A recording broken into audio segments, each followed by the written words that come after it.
धान की खेती किसान दो तरीके से करते हैं, एक तो सीधी बुआई करके, दूसरी रोपाई करके। सीधी बुआई भी आज के समय में काफ़ी किसान भाई करते हैं और सीधी बुआई के कुछ फ़ायदे भी हैं तो कुछ नुकसान भी हैं। तो चलिए दोस्तों, हम सीधी बुआई पर बात करते हैं एक एक पॉइंट को लेकर के। नमस्कार दोस्तों, मैं सतीश आपका STR खेती में एक बार फिर से स्वागत करता हूँ।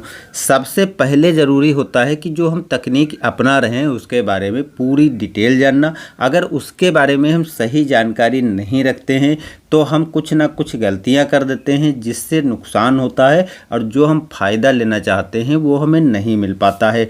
तो धान की सीधी बिजाई करने के पहले हम फ़ायदे जानते हैं।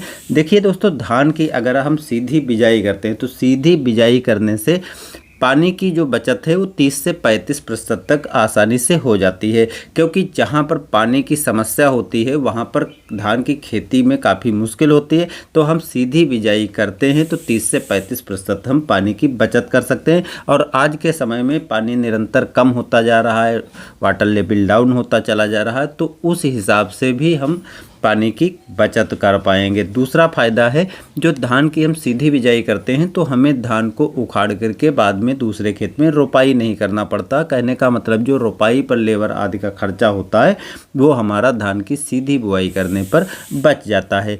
तीसरा फ़ायदा होता है कि जो ग्रीन हाउस गैस का उत्सर्जन होता है जब हम रोपाई करते हैं तो उसमें ज़्यादा होता है, और अगर हम सीधी बुआई कर देते हैं तो ग्रीन हाउस उत्सर्जन को हम 30 से 35% तक बचा सकते हैं, यानी हमारा वातावरण भी सही रहता है अगर हम सीधी बुआई करते हैं। अब हम नुकसान की बात कर लेते हैं। देखिए, धान की अगर हम सीधी बुआई करते हैं तो सीधी बुआई करने पर खेत में खरपतवार काफ़ी ज़्यादा उगते हैं, और खरपतवार उग जाते हैं तो उस पर नियंत्रण करने का खर्च यानी खरपतवार हटाने का खर्चा काफ़ी ज़्यादा आता है। इसलिए किसान भाई सीधी बुआई करना इतना अच्छा नहीं समझते हैं। दूसरा नुकसान क्या होता है कि अगर हम धान की सीधी बुआई करते हैं तो सीधी बुआई में लौह तत्व की अक्सर ज़्यादा कमी देखी गई है। तो सीधी बुआई अगर आप कर रहे हैं तो लौह तत्व की भी पूर्ति करनी पड़ेगी। ये फ़ायदे एक तरफ हैं तो दूसरी तरफ नुकसान भी हैं। अब सीधी बुआई करने के पहले हमें कुछ विशेष बातों का ध्यान रखना चाहिए, कुछ सावधानियां हमें अपनानी चाहिए जिससे हम सीधी बुआई करके फ़ायदा ले पाएँ। तो सबसे पहला जो काम करना है वो हमें बीज उपचार करना है। बीज उपचार करने में देखिए दोस्तों, अगर आप देसी सीड्स ले रहे हैं, बासमती सीड्स ले रहे हैं, तब आप या तो घर का सीड्स ले रहे होंगे या तो अपने पास के दूसरे किसान ने उगाया होगा वहाँ से सीड्स ले रहे हो, या मार्केट से भी सीड्स लाते हैं, लेकिन उसमें जो है कहीं ना कहीं कुछ अशुद्धियाँ मिली होती हैं। यानी कहने का मतलब ये है, कुछ सीड्स ऐसे होते हैं जिसमें शुद्धता नहीं होती है, और हम जो सीड्स की बुआई कर देते हैं अशुद्ध सीड्स की, जिसके कारण पौधे उतने अच्छे से ग्रोथ नहीं करते हैं और सीधी बिजाई में रोग बीमारियां भी हमें देखने को मिलती हैं अगर हम सीड्स को सही ढंग से उपचारित नहीं करते हैं या अशुद्ध सीड की बुआई कर देते हैं। और रोग बीमारियों के साथ साथ जो है जो पैदावार हमें मिलनी चाहिए वो हमें नहीं मिल पाती है। तो इसलिए हमें बीज उपचार भी करना चाहिए। बीज जो उपचार करते हैं उसके पहले हमें बीज को शुद्ध करना ज़रूरी है। तो बीज को शुद्ध करने के लिए देखिए, नमक का घोल आपको तैयार करना है। यानी जो नमक आता है मार्केट में मिलता है, इसकी 1 किलोग्राम मात्रा ले लीजिए और 10 किलो पानी में घोल तैयार कर लीजिए, और एक बड़े से बर्तन में, चाहे टब या बाल्टी कोई भी ले लीजिए, उसमें पानी को डाल करके और उसमें आपको 1 किलो जो नमक लिया है उसको डाल करके घोल तैयार कर लेना है। जब नमक आप आसानी से घोल लेंगे, अब इसमें जो है जो आपने सीड्स लिया है तो 1 किलो नमक में आप 8 से 10 किलोग्राम सीड्स को उपचारित कर सकते हैं, यानी शुद्ध कर सकते हैं।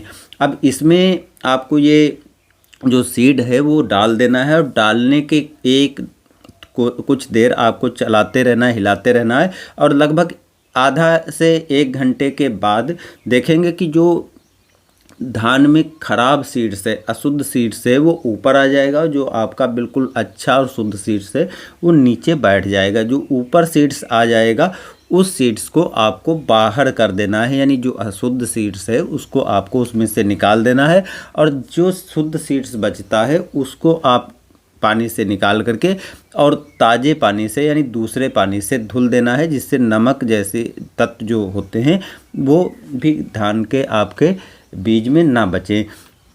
अब इस सीड्स को आप उपचारित कर लीजिए। उपचारित करने के लिए आपको क्या करना है कि 2 ग्राम स्टेप्टोसाइकिल ले लेना है और 200 ग्राम आपको बावेस्टीन ले लेना है। इसको 10 लीटर पानी में घोल तैयार कर लेना है। इस घोल में जो है आपके पास जो 8 से 10 किलोग्राम सीड्स था उसको डाल दीजिए और डालने के बाद 24 घंटे ऐसे ही छोड़ दीजिए। 24 घंटे छोड़ने के बाद आप 24 घंटे के बाद निकाल लीजिए और निकालने के बाद जो है किसी छायादार स्थान में डाल करके और सुखा लीजिए। जब आप इसको सुखा लेंगे तो जो आपका सीड्स है वो बुआई के लिए रेडी हो चुका है। अब आपको इसकी बुआई करनी है। अब बुआई आपको कैसे करनी है, देखिए बुआई करने में 2 तरीके किसान भाई अपनाते हैं।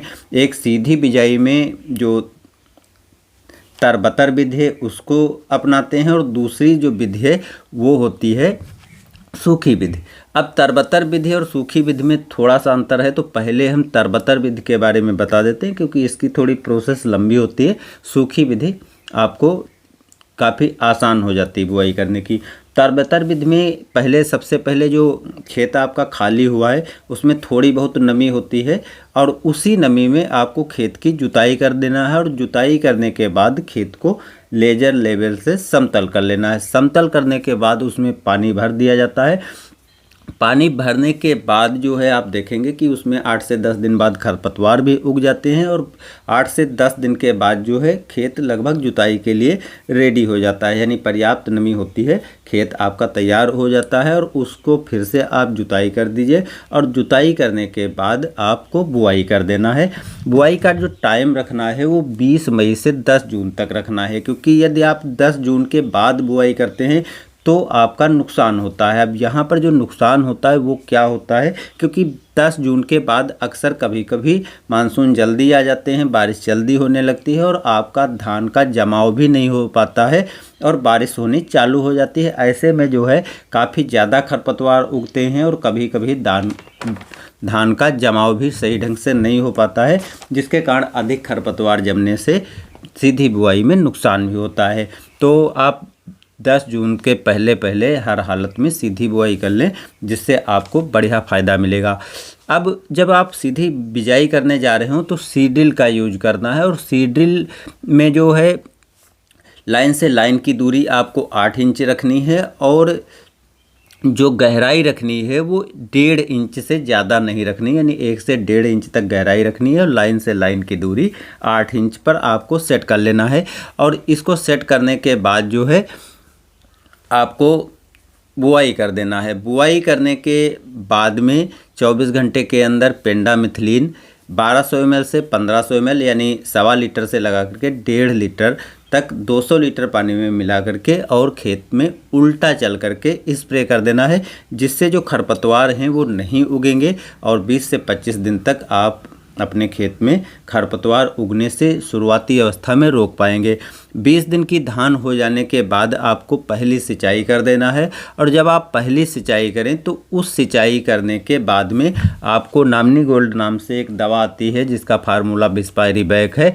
इसकी 80 ml से 100 ml मात्रा लेकर के 200 लीटर घोल पानी में तैयार करके और इसका स्प्रे कर देना है, यानी खेत में स्प्रे कर देंगे तो जो खरपतवार बाद में उग रहे होंगे वो भी मर जाएंगे और आपके खेत में लगभग 1.5-2 महीने खरपतवार नहीं उगेंगे। उसके बाद अगर थोड़े बहुत खरपतवार उगते भी हैं तो आसानी से आप निराई गुड़ाई करके दूर भी कर सकते हैं। तो इस तरह से आप सीधी बिजाई कर सकते हैं और सीधी बिजाई से खरपतवार भी उगने से रोक सकते हैं। अब जो सेकंड विधि यानी दूसरी विधि है वो है सूखी विधि। सूखी विधि में आपको बुआई इस तरह से करना होता है कि जो खेत खाली होता है, खाली होने में उसी नमी में, चाहे नमी हो या न नमी हो, उसी अवस्था में आपको सीधे बिजाई कर देना होता है।